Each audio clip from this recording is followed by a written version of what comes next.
आप सभी लोगों का स्वागत है यूट्यूब चैनल महादेव पाठशाला पर। और आज जो ब्रिक्स का जो यूथ सम्मेलन चल रहा है, ब्रिक्स का जो यूथ सम्मेलन है वो कहाँ पे चल रहा है, तो देखिए ब्रिक्स यूथ मिनिस्टर्स मीटिंग 2026 कहाँ पे आयोजित की जा रही है, तो ये विशाखापट्टनम का जो आंध्र प्रदेश है वहाँ पे आयोजित की जा रही है। आपने देखा होगा कि यूथ मिनिस्टर्स हो गए, आपके खेल के मिनिस्टर्स हो गए, ठीक है। पर्यावरण पर्यावरण का भी चला है, पर्यावरण पर भी ये सम्मेलन चला है। ये आखिर ऐसा हो क्यों रहा है? तो थोड़ी सी चीज़ ये समझिए कि जब ये शिखर सम्मेलन जो होते हैं वो फाइनल होता है। शिखर सम्मेलन जो होता है वो फाइनल होता है, और शिखर सम्मेलन जो होने वाला है वो सितंबर में होने वाला है, सितंबर में होने वाला है। कौन करेगा इसकी अध्यक्षता? तो भारत करने वाला है। लेकिन इसमें हुआ क्या है कि ये पर्यावरण पे, खेल पे, यु युवाओं की ज़िंदगी पे, ये सब चीज़ें होती है ना, इन सब में क्या होता है कि ये सम्मेलन पहले किया जाता है, और इनसे जो निकलने वाले जो पॉइंट्स रहते हैं, यानी कि अंतर्राष्ट्रीय स्तर का भी इसमें क्या होता है, ये किया जाता है सम्मेलन। फिर इससे निकलने वाले जो पॉइंट्स होते हैं उनकी चर्चा की जाती है शिखर सम्मेलन में, जिसमें हर एक देश के जो शिखर यानी कि सर्वोच्च पद पर बैठा हुआ व्यक्ति होता है वो आकर के यहाँ पे मीटिंग को अटेंड करता है, ठीक है। तो ब्रिक्स का आपको मालूम है कि ब्राज़ील है, रसिया है, इंडिया है, चाइना है, और उसके बाद साउथ अफ्रीका है। और इनके द्वारा एक खुद का इनका बैंक भी है जिसको बोलते हैं एनडीबी, यानी कि न्यू डेवलपमेंट बैंक, ठीक है। तो ये कहाँ पे आयोजित की जा रही है यूथ मिनिस्टर्स की? ये विशाखापट्टनम में, याद रखिएगा, ठीक है। ब्रिक्स स्पोर्ट्स मिनिस्टर मीटिंग्स, अब देखिए स्पोर्ट्स मिनिस्टर्स की मीटिंग हो रही है, ठीक है। कब आयोजित होगी? तो ये 23 अगस्त से स्टार्ट हो रही है। कहाँ पे? विशाखापट्टनम में ही। युवाओं का भी हो गया, मिनिस्टर्स का भी हो गया, ठीक है। 22 को युवाओं का है, 23 को मिनिस्टर्स का।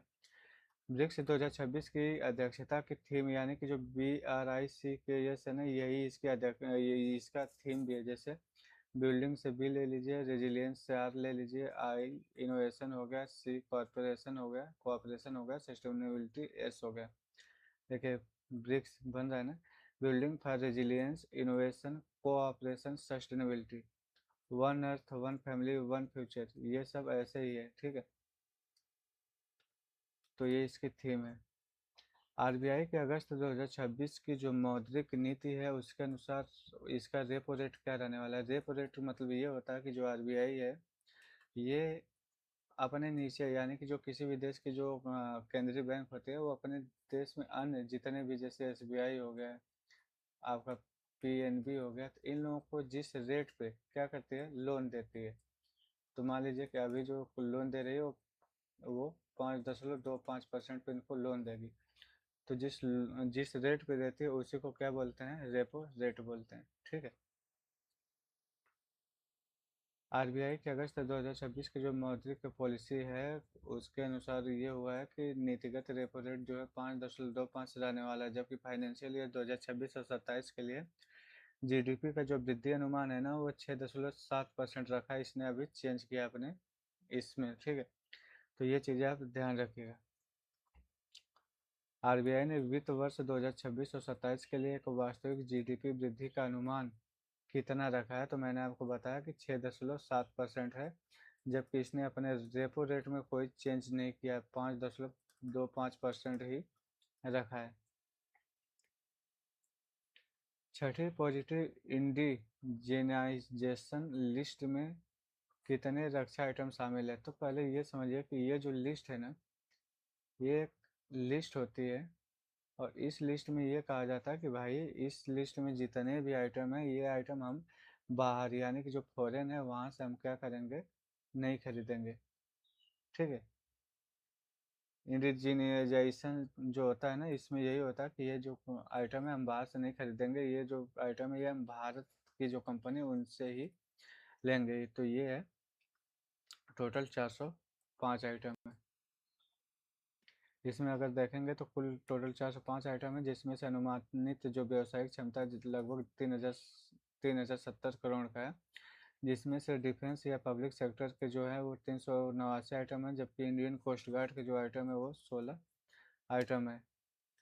लुसाने डायमंड लीग अभी हो रहा था और इसमें नीरज चोपड़ा जो है वो दूसरे स्थान पे रहे हैं, ठीक है।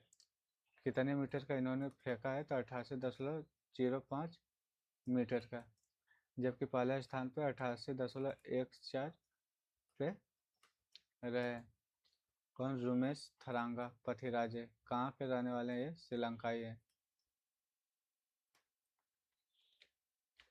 बैडमिंटन वर्ल्ड चैंपियनशिप 2026 में भारत का जो महिला डबल्स की जोड़ी है उसने ऐतिहासिक पदक पक्का किया है। ये किसने किया है? तो ये किया है त्रिशा जाली और गायत्री गोपी चंद ने। ठीक है, गायत्री गोपी चंद ने। इन्होंने कौन सा पदक जीता है? तो ये ब्रॉन्ज मेडल जीता है। ब्रॉन्ज मेडल जीता है। ठीक है, 15 सालों बाद ऐसा हुआ है कि किसी महिला जोड़ी ने ऐसा किया है। और ये इससे पहले किसने किया था? तो अश्विनी पोनप्पा और जो ज्वाला गट्टा थे, इन्होंने 2011 में पदक जीते थे। उसके बाद से ये 15 साल बाद ये पहला ऐसा हो रहा है। ठीक, पहली बार ऐसा हो रहा है। देखिए यहाँ पे दिया भी है।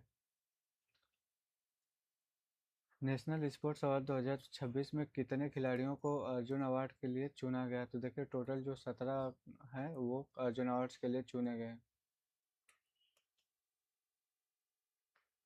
ये चीज़ें आप याद रखिएगा कि अर्जुन अवार्ड जो है वो लाइफ टाइम जो है वो एक व्यक्ति को दिया गया है। नेशनल स्पोर्ट्स अवार्ड्स 2025 में अर्जुन अवार्ड ये कौन से साल के लिए दिया गया है? ये 2025 के लिए दिया गया है, ये भी याद रखना है। अर्जुन अवार्ड लाइफ टाइम किसको दिया गया है? तो आई अरुमैन न्यायगम। ठीक है, ये क्या है? ये भारतीय फुटबॉलर हैं और इनका दीर्घकालीन जो योगदान है उसके लिए इनको दिया गया है। नेशनल स्पोर्ट्स अवार्ड्स 2025 में द्रोणाचार्य अवार्ड रेगुलर पाने वालों में कौन शामिल है? तो ये परमवीर सिंह, छोटेलाल यादव और नेहा नंद कुमार चौहान। ठीक है, परमवीर सिंह एथलेटिक्स है, छोटेलाल यादव बॉक्सिंग है और नेहा नंद कुमार चौहान ये क्या है? शूटिंग है।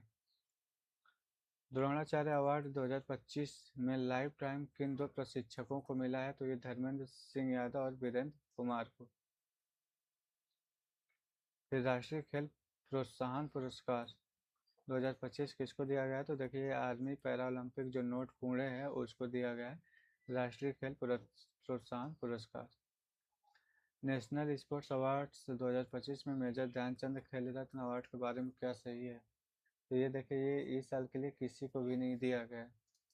और ऐसा जो है ये तीसरी बार हो रहा है कि तीसरी बार खाली जा रहा है। 2008 में भी किसी को नहीं मिला था, 2014 में भी नहीं मिला था, अब 2026 में भी किसी को नहीं दिया जा रहा है।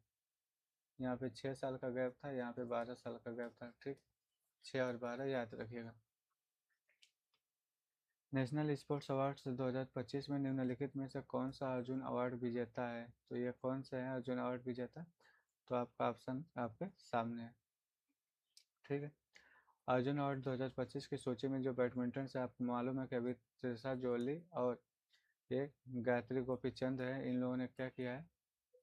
BWF में अभी अच्छा प्रदर्शन किया है, यानी कि इन्होंने कांस्य पदक जीता है गायत्री गोपीचंद और विदित गुजराती और दिव्या देशमुख, ये दोनों लोग शतरंज से विदिता संतोष गुजराती और दिव्या जितेंद्र देशमुख हैं। ठीक है,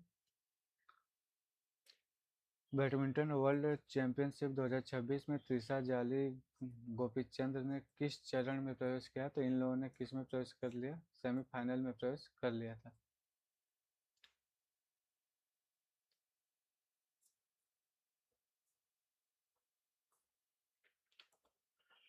तो थैंक यू सो मच। अगर आपको वीडियो पसंद आई हो तो आप इसको लाइक करिए, सब्सक्राइब करिए और शेयर कीजिए।